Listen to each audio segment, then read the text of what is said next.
Qualquer país do mundo que você chegar e disser que as autoridades de trânsito estão entregando habilitação para condutores que são usuários frequentes de drogas, são muitas vezes dependentes químicos, e não fazem nada para impedir isso, apesar de ter condições de fazê-lo, as pessoas vão dizer que isso é um absurdo, é uma irresponsabilidade, é um crime, e que essas autoridades devem ser investigadas, eventualmente condenadas e presas. Pois parece que é isso que está acontecendo no Brasil.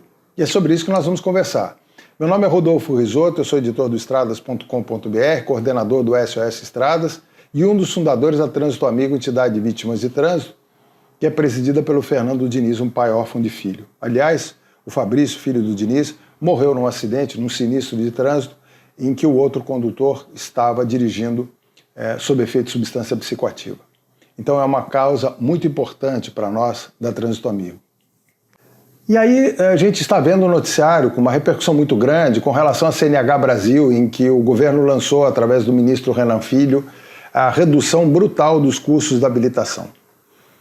Milhares de reais de redução de custos, com uma simplificação muito grande do sistema, que na nossa avaliação vai matar muita gente, porque vai formar maus condutores, estão praticamente entregando a habilitação para quem não tem nenhuma formação adequada.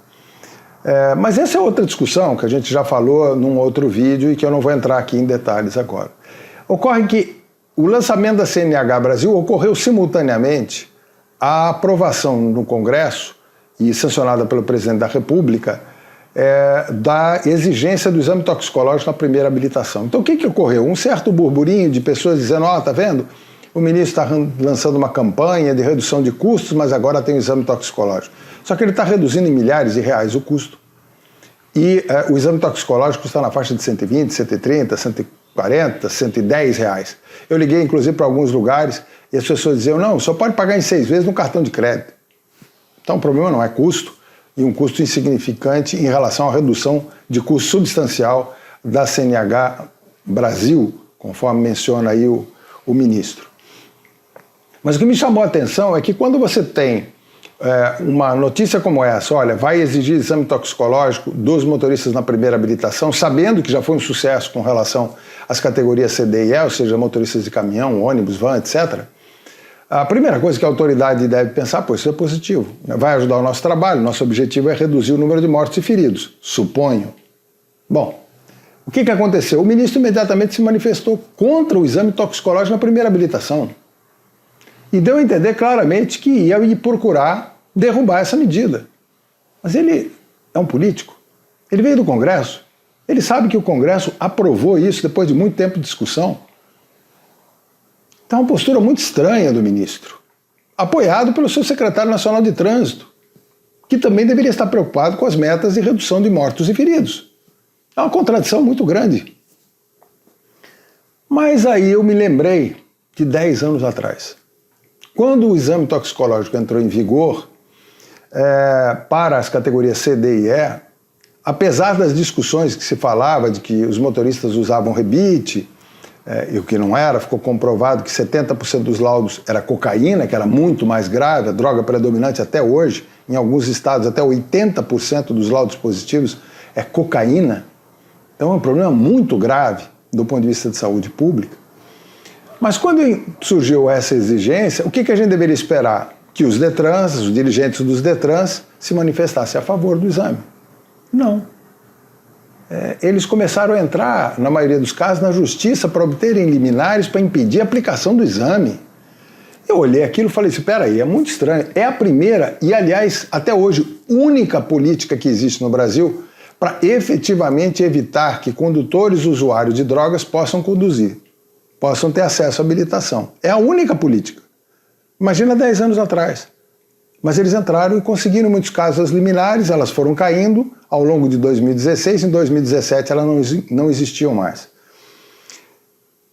Qual foi o impacto, então, imediato? Pode ser até que os Detrans estivessem certos por alguma razão, reduziu 30% o número de condutores que buscaram a renovação da habilitação ou se habilitar nas categorias C, D e E. E muitos até que tinham C, D e E começaram que tinham que renovar, pediram A e B. O que era isso? Era o que a gente chama de positividade escondida. Pessoas que não passam no exame toxicológico de larga janela porque são usuários de droga, essa é a razão, e que abandonam o mercado, falam, não vou passar.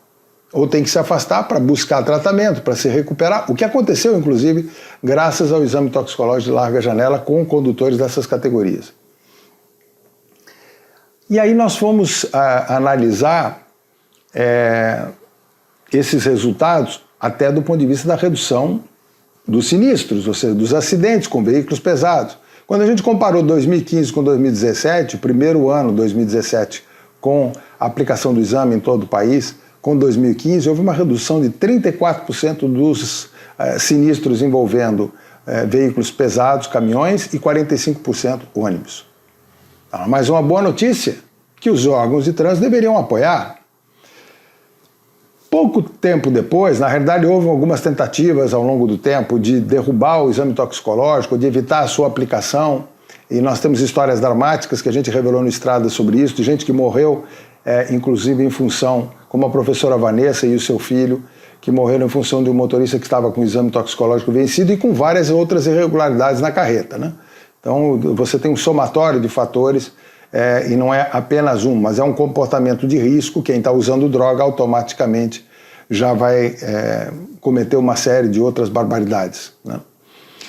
E aí nós fomos ver que houve uma modificação, que a legislação passou a determinar o seguinte: a cada 30 meses você tem que apresentar um laudo negativo para drogas, no caso dos condutores das categorias C, D e E. Então, os DETRANs foram informados disso, foi aprovada uma legislação mais uma vez no Congresso, mais uma vez veio uma conversa de regulamentação, que nunca foi necessária, mas veio a conversa de que tinha que regulamentar na Senatran, no CONTRAN, e, consequentemente, ficaram empurrando com a barriga a aplicação do exame toxicológico. Quando definitivamente entrou em vigor, quer dizer, vencidas todas as etapas burocráticas, o que aconteceu? A maioria dos DETRANs não puniam os condutores. E podiam fazer isso no sistema. Eles podiam aplicar a multa de R$ 1.467,35 no sistema, automaticamente. Inclusive, quando você acessa a CNH digital de quem está com o exame toxicológico vencido, aparece essa informação. Então eles não deveriam nem ser contratados pelas empresas, seja para dirigir um ônibus ou para transportar numa carreta. Os DETRANs tinham que dar início a um processo de suspensão da CNH desses condutores, afinal de contas eles não estavam cumprindo uma obrigação legal. Grande parte dos DETRANs, a maioria deles, continuou tentando não punir esses condutores. Alguns começaram a fazer isso porque começaram a vislumbrar a possibilidade de responsabilidade dos dirigentes. Entretanto, nós ainda temos em torno de 1,5 milhão de condutores nesse sentido, ou seja, 10% do total dos habilitados nas categorias C, D e E, e mais uma vez os DETRANs agiram dessa forma. E isso me chamou mais uma vez a atenção, porque nós temos um país em que alguns segmentos são beneficiados com o consumo de drogas.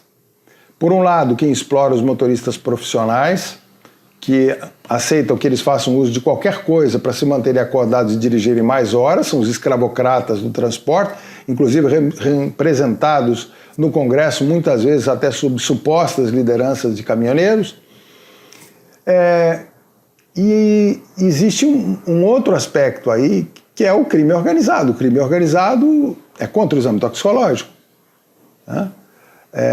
Os traficantes que vendem para os usuários, contra o exame toxicológico. Os usuários, contra o exame toxicológico. Esse é o público contra o exame toxicológico. Isso é indiscutível. Isso é indiscutível. Eu cheguei a dizer na Câmara uma vez que eu não conseguia ver alguém que pudesse ser contra o exame toxicológico fora desse perfil. Crime organizado, traficantes, escravocratas do transporte e seus representantes e usuários. Esse é o perfil, né? E naturalmente incomodou inclusive alguns parlamentares. Mas, então, é completamente irracional isso. Quer dizer, você tem um benefício para toda a sociedade, você tem redução de acidentes, você tem gente que passa a deixar de usar drogas para poder obter habilitação. Esse fenômeno está ocorrendo agora. Com a entrada em vigor do exame toxicológico de larga janela para a primeira habilitação, publicado no Diário Oficial, sem nenhuma menção à necessidade de regulamentação, entra em vigor imediatamente, até porque o exame já é aplicado há 10 anos para as categorias C, D e E. Então abrir uma aba, é como se você abrisse uma linha no Excel e colocasse lá A e B, primeira habilitação, incluísse o exame. É isso. Só que o Ministério mentiu, o Ministério mandou a resposta dizendo que estavam discutindo isso na Câmara Temática de Saúde. Como é que iam proceder? Não tem reunião da Câmara Temática de Saúde. Aliás, não tem tido reunião nenhuma das câmaras temáticas do CONTRAN. Então, o Ministério mentiu. Por quê? Porque estão agindo para tentar impedir a aplicação do exame que vai evitar que condutores usuários de drogas obtenham a primeira habilitação. Aliás, já estão obtendo. Nós estamos falando de milhares de condutores que na primeira leva de 300 mil condutores obtiveram a primeira habilitação e não fizeram o exame toxicológico. Dentre eles tem milhares de usuários de drogas. Não tenho a menor dúvida disso. Todos os dados e as pesquisas que mostram os usuários de drogas no Brasil nas faixas de 18 a 24 anos falam entre 10% e 29% de usuários frequentes ou eventuais. Então, usuários de drogas obtiveram a primeira habilitação nessa primeira leva de 300 mil, entregue pelos Detrans, patrocinados ou apoiados, viabilizados, melhor dizendo assim, pelo ministro Renan Filho e pelo seu secretário nacional de trânsito. Isso é fato, é matemática, não tem como fugir disso. Mas o exame, a exigência do exame está produzindo resultados positivos para a sociedade. Por quê? Eu vou deixar no final, para quem quiser ver, vários trechos que a gente capturou com facilidade nas mídias sociais e tem milhares de manifestações. As pessoas postam nas mídias sociais sem a menor cerimônia, não escondem nada. Então você tem gente dizendo assim, eu não vou conseguir habilitação porque eu sou usuário. Lula, ajuda nós. Que eu não posso tirar habilitação assim. Outros perguntando como é que pode burlar. Outros comentando e dizendo que vão correr para obter a primeira habilitação porque descobriram que o Detran de São Paulo não está pedindo. Uma jovem agradece ao Estado de Pernambuco por não estar exigindo nesse momento o exame toxicológico, provavelmente porque ela obteve a habilitação, e ela é estudante de enfermagem da Universidade Federal de Pernambuco. Os perfis são identificados, você tem condições em muitos deles, eles até indicam o Instagram, aí você vê as fotos, você vê onde moram, o que fazem, as frases que utilizam, os temas que eles abordam, tá tudo lá, é público, no TikTok, no Instagram, no Facebook, tá tudo disponível para as autoridades. E vários dizendo assim, finalmente precisava de uma motivação para parar de usar drogas, então eu vou parar agora. Tem um que até diz, é o primeiro dia limpo de drogas. E outro que diz assim, você sabia que vai desestimular o uso de drogas? O cara mesmo reconhecendo, um tal de Binho, acho que é Binho, no Twitter. Tem o perfil dele, eu vou deixar todos eles aí. Tá? Eu tenho print de todos eles, tenho os links de todos eles, pode até apagar, mas a gente tem os prints. E o rapaz falando muito interessante, ele disse, realmente muita gente vai deixar de usar, e eu agora tenho um estímulo, para mim vai ser ótimo, porque eu quero a CNH. Então, uma notícia positiva, uma política pública que está produzindo resultados imediatamente, impedindo pessoas de obter a CNH porque são usuárias de droga, porque elas já se conscientizaram que não vão passar, embora elas ainda não sabem que não é o Lula ajuda nós, é o ministro que ajuda vocês, usuários de drogas, porque ele está contribuindo para protelar a aplicação e a exigência do exame de larga janela. Quem o ministro está agradando? Quem o secretário nacional do trânsito está agradando? Quem os Detrans estão agradando? Volto a dizer, os traficantes, o crime organizado, os usuários de drogas e, no caso da primeira habilitação, eu diria que os escravocratas do transporte também, porque existe uma outra categoria de escravocratas do transporte que surgiu nos últimos anos, que não existiam há 10 anos passados, que são os aplicativos. E eles estão loucos para ter essa mão de obra, que o próprio ministro, o secretário nacional de trânsito informa que 50% dos motociclistas não têm habilitação, que 20 milhões de brasileiros dirigem sem habilitação. Essa mão de obra vai cair nos aplicativos, e os aplicativos trabalham no mesmo esquema dos escravocratas do transporte de carga. e de passageiros muitas vezes, exigindo que a pessoa trabalhe muitas horas ou remunerando apenas por hora de trabalho. Então, quanto mais entrega você faz, quanto mais horas você trabalha, mais você ganha. Para suportar essa jornada, eles vão fazer uso de substância psicoativa. E já estão fazendo. Já tem matérias falando sobre isso. Até algumas pesquisas científicas já estão começando a sair os primeiros artigos falando sobre esse assunto. Então, eu repito, a política da exigência do exame toxicológico na primeira habilitação é de interesse de toda a sociedade, porque a maior parte da população não tem veículo próprio, não tira habilitação, é pedestre, é passageiro, é ciclista. Essa população, ela é afetada quando, assim como todos nós, mas esta em particular, se ela está convivendo com condutores que são usuários de droga. Não estamos falando de uso eventual, uso regular, dependentes químicos, pessoas que estão acima de determinado nível de consumo no organismo. Então eu entendo que o Ministério Público Federal, o Ministério Público dos Estados, devem investigar e pedir esclarecimentos para o ministro dos Transportes, para o secretário nacional de Trânsito, para os dirigentes dos DETRANs, porque eles estão evitando de aplicar o exame toxicológico, seja na primeira habilitação, como no exame periódico, fazendo as punições, ou seja, autuando conforme a lei prevê e dando início a um processo de suspensão, porque esses indivíduos não estão cumprindo a legislação. Para drogas, é muito sério isso. Já o que eu recomendo às pessoas de bem que querem tirar a primeira habilitação, querem se aproveitar dessa redução de custo absurda da forma como ela está sendo feita, mas aproveitar a brecha da lei. A lei pediu, deu a oportunidade, melhor dizendo, que elas tirem a CNH a um custo baixo. E até tem uma coisa engraçada com relação a isso, né? Dentro das manifestações que vocês vão ver aí, tem casos de gente dizendo assim: como é que eu vou explicar para minha mãe, coitadinha, que está o tempo todo falando para mim para eu aproveitar e tirar logo a CNH, e eu não vou agora, e eu que tanto enchi a paciência dela, porque eu não passo toxicológico.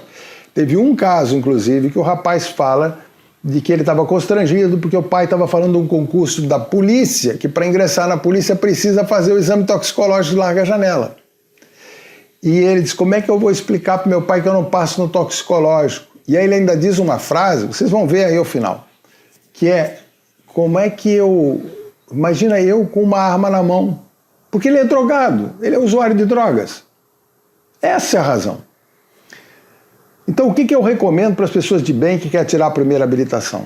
Vão ao laboratório, façam a coleta e o exame toxicológico de larga janela, tenham o laudo negativo.